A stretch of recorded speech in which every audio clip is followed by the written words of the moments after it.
You ever notice how the people you walk past, every day the ones you barely register, faces kind of blur into the background turn out to have the wildest stories? Yeah, that happened. So let me take you back to this Monday morning, downtown Fort Worth, Texas, where everything's business as usual. People glued to their phones, the smell of burnt coffee, heels hitting tile like a metronome. I'm telling you, nobody pays attention to the night cleaning crew at Hallberg International. Nobody, except the CEO himself, but not for the reasons you might think. So, picture this. Jonathan Kellerman, sharp suit, high-rise ambition, is halfway to his executive suite when he catches this voicey woman's, crisp and bright, flowing with Mandarin so smooth you'd think you were in a boardroom in Shanghai. But get this, it's not one of the global sales reps, not even an internet's Denise, the janitor, rocking her burgundy uniform, mopping the floors like she owns the place. She's over by the touchscreen directory, talking an older man through the maze of elevators in flawless Mandarin. And I mean, not just the hello, how are you stuff, real conversation. And before you know it, she's flipping from Mandarin to Spanish for a delivery. Guy dude looks stunned, mutters gracias, and then French as she helps another vendor, all with this kind of easy, don't mind me confidence. And I swear for a second, the whole lobby slows down just watching her. Kellerman is floored. Not angry, not even confused, just this look like he's been punched by his own blind spots. 2 decades running global logistics, hiring fancy consultants, always looking for the next international star. And here's Denise, cleaning the floors 2 stories down, speaking 9 languages. 9. You know what I mean? Sometimes the talent's right under your nose. You just don't see it until it calls out in a language you forgot you knew. He walks up, introduces himself awkward but polite. That was Mandarin, right? She's like, yes, sir. And she lists them Spanish, French, Portuguese, German, Arabic, Italian, Swahili, Latin for fun. No pride in her voice, just facts. He asks her to join him upstairs. She hesitates, because that's what you do when you've been invisible for years. But she follows. In the elevator, Denise says she's been at Hallberg 13 years. Never thought I'd see the executive floor. Kellerman tells her things can change quick, but he doesn't even know the half of it yet. Inside his glass-walled office, with its world map and leather chairs, he's honest. How does someone like you end up here? Denise tells him straight. Grew up in Toledo, parents who worked themselves to the bone, pushed her into education, full ride to Kent State, linguistics major, halfway to a master's before life slammed the brakes. Mom got sick, dad died, she came home, had a baby, did what she had at donor nursing homes, groceries, temp jobs. Then janitorial work, because it fit the school run for her daughter. She never stopped learning, though borrowed textbooks, read newspapers in 5 languages, stayed sharp because that's who she is. Kellerman just listens. You ever think about doing something else? She shrugs hard to dream when you're just trying to keep the lights on. But the way she says it, you can tell she's never stopped dreaming. Not really. He writes something down, and she asks what it is. Ideas, he says, but one idea is already rolling in his head, bigger than the rest. That afternoon, he's back down in the service corridors, warm, noisy, off-white walls scuffed by carts looking for Denise. I need a favor, he says, because a group from Sao Paulo's in early, their translator canceled, and he needs Portuguese. She doesn't even blink. Minutes later, she's up in conference room 4C, chatting up a bunch of Brazilian execs, making the whole room loosen up, cracking jokes in Portuguese.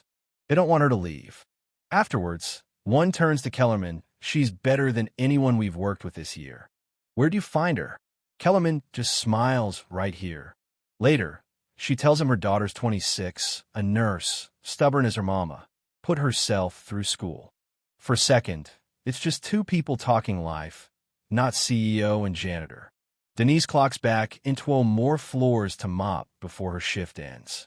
I didn't do anything special today, she says. That's not how it looked to me, he tells her. That night, Kellerman can't shake the feeling. All this time, searching for fresh talent, looking outside, and the gold was right there in the building. So what's he going to do about it? Next morning, Denise gets called up again. This time, everybody's watching. The whole vibe shifts. Some whisper, some stare. In Kellerman's office, he lays it out. I want to create a new role cultural liaison for international affairs. Speak the languages, bridge the gaps, be everywhere we keep fumbling. She's floored. I don't even have a degree. He says, you've got lived experience, commitment, fluency stuff a degree can't teach. And honestly, you're more qualified than half our leadership. She asks why her, really? He says, because I watched you solve 3 problems in 3 languages before 9 a.m. yesterday, and I'm tired of people like you doing twice the work for half the credit. She points out what people will say. He doesn't care. She agrees, nervous, but willing. He says HR will handle the wardrobe. She laughs. First time all day. The news rockets through the company. Denise Atwater, the janitor, is now an exec. The gossip's brutal. Some say it's a stunt. Others whisper maybe she's undercover. There's resentment, envy. A couple marketing assistants grumble over salad zones, got a master's, waited 2 years for a promotion. She was scrubbing urinals last week. The other shrugs. Maybe she knows something we don't. Her new office is tiny, just a desk, a plant, and her old uniform folded away in a drawer. She meets Victor, head of international, who tosses her a stack of problems. Reports from Italy, contracts from Dubai, vendor headaches from Sao Paulo. Think you can handle that? She stands, looks him in the eye, yes. That night, Kellerman checks and asks how day 1 went. She says she's had worse. You nervous? Means you care, he replies. People are going to hate this.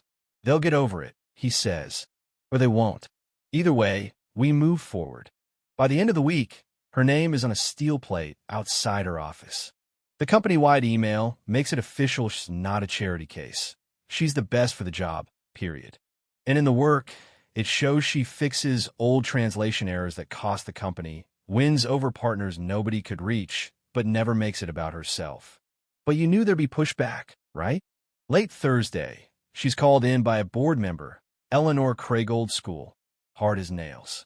No degree, no corporate experience. You were a janitor 3 weeks ago. How are you here? Denise just tells her she's already delivered results, fixed contracts, salvaged deals. You think this company should run on instinct and charm? No, ma'am. Denise says, results. For the first time, Eleanor blinks. You're a gamble. My life's been won, Denise answers. She steps out, calls her daughter just to hear her voice recharges. The next morning, Denise walks into the office early, calm and unbothered, takes a meeting in German, talks to the staff, keeps going. Someone writes on her whiteboard, "We see you." She starts mentoring interns. One asks how she learned all those languages. 1 word at a time. Same way you will. Kellerman tells her, you're making waves, and floats the idea of a new training program for internal talent. She's already mapped it out in her head, calls it Voice Inside. It launches, catches fire. Denise tells her story at a leadership summit, not as a sob story, but as a wake-up call. I was never just a janitor. I was fluent, capable already.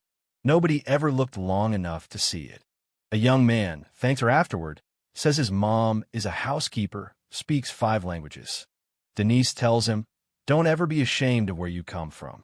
The only shame is staying blind to brilliance. She walks out tall, unafraid, all of her story intact. So, here's my punchline. Didn't judge anyone by their badge, their job title, or what you think you know about their past. Talent has no dress code. Sometimes brilliance is mopping your floor, walking past you every night. If you've ever felt invisible, keep showing up. The right person will notice, and when they do, don't just take a seat at the table, bring a few extra chairs with you. Now tell me, where do you draw the line between what's fair and what's earned? Is it right to break the ladder for someone who's been on the ground floor too long? I want to hear your story, your take. Sound off below, because honestly, isn't it time we all stopped assuming and started seeing?